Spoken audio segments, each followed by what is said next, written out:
안녕하세요. 찰리브라입니다. 오늘도 정리된 뉴스를 이제 보여드리려고 하는데 일단 아침에 깨보니까 이 뉴스가 눈에 상당히 많이 들어왔어요. 이게 뭐냐면 얼마 전에 뭐 SEC가 항소를 한다 이런 얘기가 있었잖아요. 근데 여기 보면은 가장 중요한 문건이 뭐냐면 미국 SEC가 디지털 자산 자체로 증권은 아니다라고 인정을 합니다. 여기에 이제 두 가지 코인이 명시가 돼요. 두 가지 재단이. 하나는 XRP의 재단인 리플랩스고, 하나는 테라 사건의 핵심인 테라폼 랩스입니다. 여기 아마 아실 거예요. 루나하고 이제 관련돼 있어요. 루나 클래식하고. 자, 여기하고 이제 관련돼 이 두 개를 딱 찍어서 이제 얘기를 하는데, 그래서 결론은 뭐냐면, 법원 결정과 관련해 항소심을 신청하지도 않았다라고. 그러니까 사람들 가지고 지금 가지고 노는 거예요. 말장난하고 시간 끌기 하면서. 그리고 중요한 거는 리플 소송 담당 재판부의 일부 결정에 대한 중간 항소 신청서를 제출했다. 여기서 보면은 일부 결정에 관해서만. 그래서 중심 굵은 라인은 변함이 없습니다. 그래서 이 사람들은 지금도 말장난을. 근데 가장 결정적인 거는 증권이 아니다라고 얘기를 했다는 자체가 아주 의미가 깊고, 또 하나는 저는 이제 역대급 뒤통수가 나올 거라고 저는 생각을 하는데, 이게 왜 그러냐면 일단 악재 뉴스를 말도 안 되는 걸 계속 가지고 오고, 세계 최대 이제 채굴기 회사인 이제 비트메인이라는 회사가 있어요. 여기 보면은 S19K라는 K19 K S19 K 프로라는 이 모델이 새로 이제 출시가 되죠. 여기 보면은 10일 기점으로 해서 신형 채굴기를 출시하는 데는 분명히 전 이유가 있을 거라 저는 생각하거든요. 보통 이제 채굴회사가 신형 채굴기를 출시를 하면 그 이후에 후행해서 분명히 채굴 시장에 뭔가 거대한 바람이 붑니다. 예, 상승 주기를 우리보다는 잘 알겠죠. 그리고 특히나 이제 트레이딩하는 사람들보다는 채굴 전문인들이 조금 더 민감하게 더 잘 알아요. 흐름에 관해서는. 그래서 이걸 지나가는 김에 말씀드리고 싶었고, 11일 날 나온 뉴스인데 보시면은 저는 후오비가 이번에 동아시아의 거대 상승장, 이것도 이제 보세요. 동아시아 예를 들어서 이제 거대 상승장이 온다. 그럼 거기서 이제 후오비가 중심 역할을 할 거라고 이제 저는 생각을 하는데, 중요한 게 뭐냐면 이 페이팔에서 만들어낸 PYUSD라는 이 코인 있죠. 요거는 좀 우리가 생각하는 USDT와 USDC와는 다른 범주입니다. 근데 이게 후오비에도 들어가고 각종 거래소에 들어갑니다. 근데 이게 핵심이라고 저는 생각을 하고, 이런 와중에 후오비 직원 체포, 파산, 사기 루머 확산 이러면은 뭣도 모르는 사람들은 그냥 이거를 믿어버린다고요. 에? 그러면 제 말은 말도 안 되는 걸로 돼버리고, 저는 동아시아가 주도할 거라고 저는 생각을 해요. 거기 이면에 이제 중국이 있는 거고, 사실은 미국이 아니라. 그리고 나이지리아 얘긴데 보시면은 아실 거예요. 이제 중국이 주도해서 세계 성장을 이끌었고 지금은 인도입니다. 예. 그리고 그 다음이 아프리카 대륙이에요. 아프리카 대륙 중에 나이지리아가 아마 대표적인 국가가 될 텐데, 이게 아마 그 단서가 될 거예요. 검증되는. 나이지리아 중앙은행이 골드만삭스와 JP모건과의 거래를 공개했다. 여기 정부 대출 한도 초과 인정. 그래서 이 두 개의 거대 금융기관이 왜 나이지리아 중앙은행과 이런 걸 했었을까?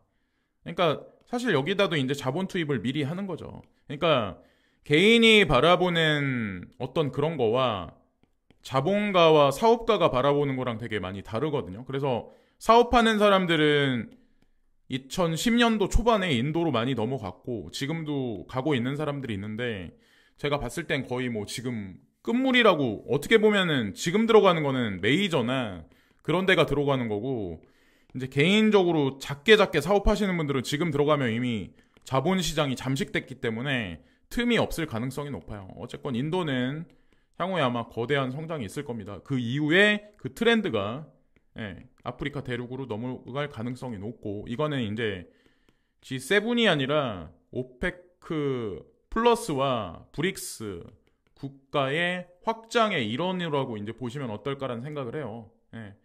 그리고 XRP와 같은 디지털 자산은 세계 준비 통화로 USD에 도전할 수가 있다. 뭐 이 얘기 아시겠지만 달러 인덱스는 점진적으로 지금 하락을 하고 있는 와중이고 브릭스 플러스 국가들은 자체적인 CBDC를 테스트하고 있고 그리고 향후에 본인들 커런시를 기반으로 한 CBDC를 그거를 발행을 할 거고 그 CBDC가 스왑을 합니다. 스왑이 될 거고 스왑 이후에 아마 브릭스에서 나오는 공동통화가 있을 거예요. 이 공동통화와 XRP 스위프트 2.0과의 교합이 있다는 거죠. 이미 이 인프라는 스위프트 2.0을 기반으로 해서 움직일 가능성이 높다라고 생각합니다. 그래서 아마 아실 거예요. 이미 이 미국, 유로존, 중국, 일본, 영국도 전부 이미 알고 있습니다. 그러나 지금까지 세상을 움직이는 여기 국가들이기 때문에 말을 대놓고 못하죠. 전 세계 교역에서 아직까지도 상당 부분 차지하고 있는데 어떻게 대놓고 그 얘기를 할 수가 있을까요? 가상자산에 관해서 달러는 아니야. 비트코인을 사야 돼. 디지털 달러를 추종해야 돼. 이런 얘기를 대놓고 하진 못하죠. 그러나 IMF는 지금 준비를 하고 있습니다. 이거를 5년간 항상 이제 계속 조율을 해왔어요. 지금까지도. 그래서 향후 다시 조율이 되면서 달러 인덱스를 줄여놓고 막 이런 일이 벌어지지 않을까 저는 생각을 합니다. 그래서 지금 현재 이런 형국이에요. 그냥 이 그림 한 장이 너무나도 잘 만들어졌고 저 이제 그렇게 생각을 합니다. 이거는 뭐 미국 얘기만 국한된 얘기라고 생각 안 해요. 뭐 한국은행도 마찬가지라고 저는 생각을 하는데 한국은행도 아마 고심이 되게 많을 거예요. 금리를 올려야 돼. 금리를 내려서 오히려 유동성을 풀어야 돼. 미국도 아마 지금 고심을 되게 많이 할 겁니다. 동결로 상당 기간 아마 시간을 되게 오래 끌 거라고 저는 이제 생각을 하고 또 하나 이제 눈에 띄는 게 뭐였냐면 요즘 들어서 이제 카카오 있죠. 카카오 전방위 수사 뭐 압수수사 수색을 받는다 이런 얘기들 되게 많이 나오죠. 요즘 들어서 또 거기다가 이제 주가도 아마 많이 못 올라가고 있을 거예요. 그러니까 더더욱 이 말에 힘이 실리죠. 이런 기사에 이미 힘이 실리죠. 근데 이거를 이제 역으로 봐야 되지 않나라는 생각을 해요. 역으로. 역으로. 여기서 이제 뒤통수가 나올 가능성이 높지 않을까. 왜냐면 카카오가 하반기에 되게 중대 발표한다라고 얘기를 했거든요. 그게 아마 코인하고 관련해서 중대 발표를 할지는 모르겠지만 어쨌건 종합금융 플랫폼으로서의 한 단계 도약을 위한 뭔가 좀 발표가 있지 않을까. 미국 같은 경우는 일론 머스크가 인수한 그 전 트위터, 현 이제 X라는 플랫폼 있잖아요. 이게 아마 그런 역할을 하지 않을까. 이제 이런 생각을 하게 됐고. 자, 가격 상승에도 불구하고 인도의 러시아 석유 구매 행위는 계속됩니다. 이 얘기. 인도는 계속 확장을 하고 있기 때문에 막대한 에너지와 지하 자원이 필요해요. 다른 나라들은 확장이 아니죠. 지금 축소하고 있죠. 경제가 축소하고 있죠. 인구도 축소하는데 경제도 축소합니다. 인도는 인구가 계속 늘어나고 세계 유수의 자본이 들어가고 공장 건설을 합니다. 계속 확장을 하고 있는 그리고 사람들이 많은 직업을 지금 창출하고 있고 그러니까 당연히 에너지가 필요하죠. 그러니까 러시아하고 이렇게 이루어집니다. 여기서 이제 달러가 배제되는 거죠. 달러가 배제되고 여기서 루피화가 교환 거래되거나 루브라가 교환 거래되거나 어쨌건 브릭스 오페크 플러스는 이런 식으로 움직이다가 어느 순간 공동통화 쪽으로 갈 가능성이 높아요. 여기 XRP가 개입돼 있대. 지금 이제 명확성을 우리가 볼 수는 없죠. 그냥 추론일 뿐입니다. 그러나 근거 있는 추론이기 때문에 후행해서 아마 우리가 조금 시간이 지나면 알 수 있지 않을까. 그리고 과거 사례에 이제 전반적인 자산에 관해서 퍼포먼스가 어땠냐에 관해서 이제 나오는 얘기인데 여기 보면은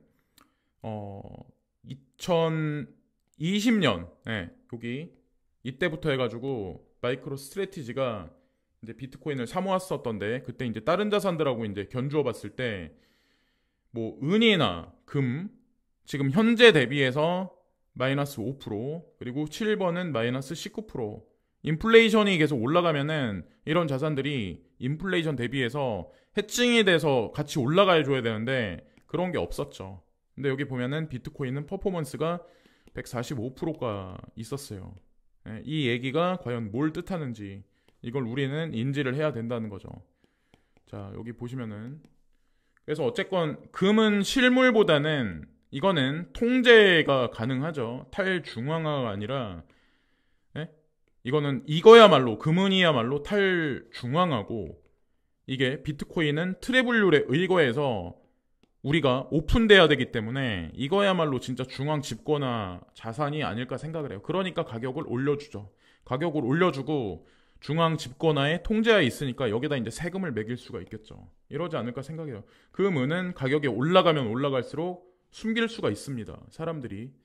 그리고 세계 쌀 가격이 15년 만에 최고치다. 인도 수출 제한. 거기다가 태국이 세계 쌀 생산 2위국인데 여기도 날씨가 요즘에 건조해서 아마 아실 거예요. 하와이가 지금 어떤 상태인지. 하와이뿐만 아니라 전 세계 좀 중요 그런 국가들에서 지금 계속 이렇게 건조한 날씨가 확장되고 있어요. 2023년을 시작으로 해서 2024년, 5년, 6년, 7년 계속 이제 기상이변은 축소하는 게 아니라 확대될 가능성이 높습니다. 진짜 한마디로 먹고 살기 힘든 시절로 하루하루 들어가는 거예요. 그래서 과거 10년 살았던 것 같이 나는 앞으로도 있을 거야. 나는 대출을 받아서 뭘 해야지? 이런 세상이 아닐 가능성이 높다라고 저는 생각하거든요. 내 직업은 한 달 전과 같을 거야. 1년 전과 같을 거야. 나는 연봉 협상에서 승리할 거야. 이런 생각을 아마 못하는 그런 생각이 그런 시즌으로 돌아가지 않을까 저는 생각하거든요. 영원한 직장이 없다는 거죠. 그래서 불확실성이 더 증대되고 사회 불확실성이 증대되고 부익부 빈익빈이 더 확대되면 피해의식을 가진 집단이 형성이 되면 여기서 사회 범죄가 날로 날로 점점 올라갑니다. 이럴 가능성이 점점 높아지는 거죠. 사실 이거 하나가 사실 여러 가지를 얘기해 준다라고 이거는 한국에 국한된 얘기가 전 아니라고 생각해요. 지금 현재 이제 중국 관련해서 여러 얘기가 나와요. 과거에 이제 화웨이 관련해서 미국 정부에서 이제 5G에서 배제시켜야 된다. 여기랑 이제 관계를 끊어야 돼라고 얘기했는데 이거 가장 최근 나온 뉴스거든요. 여기 56.8 8조 전년비 3.1% 상승. 그럼 지금 나오는 뉴스들이 과연 어떻게 몇 개월 후에 나올지 전 그것도 궁금해. 그러니까 저는 뉴스를 100%다 믿는 사람이 아니라서 그리고 도널드 트럼프 대통령이 얼마 전에 가상자산에 투자하고 있어. 달러는 믿으면 안 돼. 달러의 도미넌스는 점점 축소하고 있어. 라는 발언을 했죠. 그리고 연준 의장을 더 이상 못할 거야. 본인이 만약에 당선이 되면 이런 발언을 했었죠. 이게 의미가 없는 게 아니에요. 의미가 분명히 있습니다. 이분이 그렇게 말씀하실 때는 자 그것도 이제 포브스에 나왔어요. 그리고 지금 이제 사회 불안이 계속 올라가고 있는데 보시면은 그런 분들이 주로 많이 범죄를 일으켜요. 피해의식이 큰 사람들, 사회적으로 뭔가 일을 안 하는 사람들, 실업자들, 20대 고용률이 61.4%입니다. 그러면 2024년이 되면 이 고용률이 올라갈 거라고 생각하시나요? 조만간에 얼마 안 있으면 우리가 살아가는 세상에 인공지능과 물리적인 힘이 도입이 됩니다. 기계의 힘이 도입이 됩니다. 인공지능이 개발되는 게 먼저이고 인공지능이 개발돼서 자 로봇의 이식이 되겠죠. 그래서 물리적으로 아마 자동으로 움직일 거라. 전 이게 5년 이내에 엄청난 사회 변화가 있을 거고 사회 문제가 극도로 심각해질 거라고 저는 생각하거든요. 이런 걸로 인해서 인류가 한편으로는 편해질 수도 있지만 한편으로는 여기서 중산층이 사라지고 초극상의 엘리트와 중산층의 얇아진 상황에서 하층민이 되게 많이 늘어날 거라고 저는 생각하거든요. 여기서 어떤 일이 과연 발생될까요? 신림역 사건이 몇 개가 이제 발생됐는데 거기서 이제 어저께 이제 그 교사분이 돌아가셨다고 하더라고요. 그래서 하여튼 그렇습니다.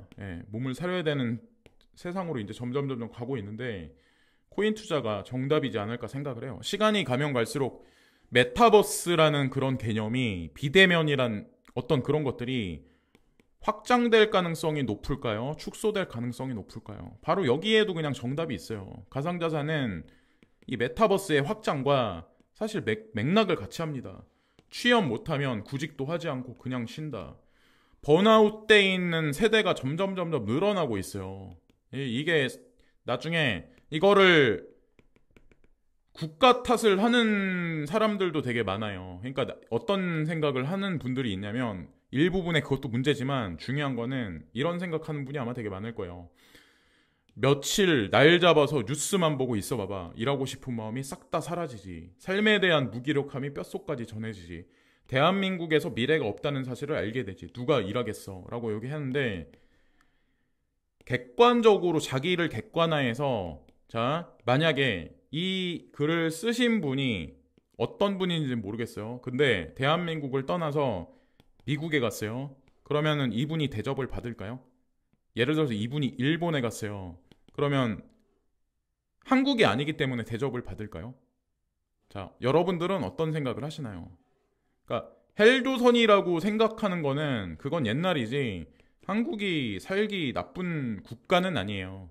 되게 작은 개념으로 협소한 개념으로만 이제 생각하시는 분이 많은데 내 인생은 내가 어떻게 하냐에 따라서 결정됩니다. 전 세계 그거 두바이도 가도 사막에 떨궈 놔도 살아갈 사람은 살아간다고 저는 이제 생각을 하거든요. 이거를 탓을 하다 보면 한두 끝도 없어요. 현 대통령 욕하는 사람, 저는 현 대통령 지지자는 아닙니다. 그러나 다음 대통령 욕할 거고 그 다음 대통령도 욕할 거예요. 10년 전에 대통령 당선자를 욕할 거고 저는 이렇다고 생각하거든요. 그냥 이거와 관계없어요. 그냥 나는 내 갈 길을 그냥 가면 됩니다. 여기서 먹고 살기 힘들면 미국에서도 어려워요. 지금 다 비슷비슷해요. 다 전 세계가. 프랑스는 오죽할까요? 지금 뉴스에 안 나와서 그렇지. 다 사람 사는 데는 다 비슷비슷해요. 동화돼가지고 어느 순간부터. 그 말이 이제 지구촌이라는 어떤 그 개념이 어느 순간 들어왔는데 옛날에나 그게 뭐 이렇게 차별적으로 지역적으로 편차가 많았지. 지금은 서민 사는 거 다 비등비등해요. 저는 이제 그렇게 생각을 하거든요.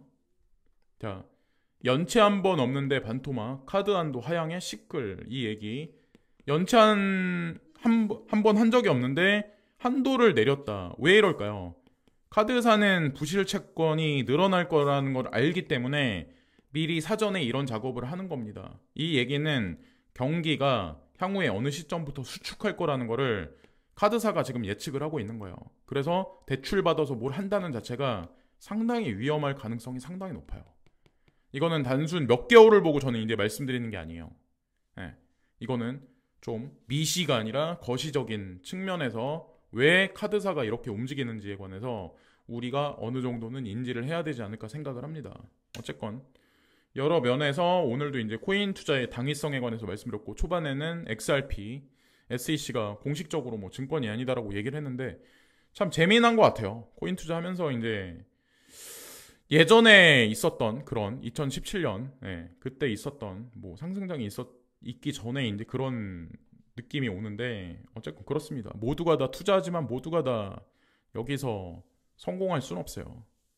개개인마다 다 생각하는 게 다르기 때문에 여기까지 말씀드리면서 오늘 방송을 마치겠습니다. 감사합니다.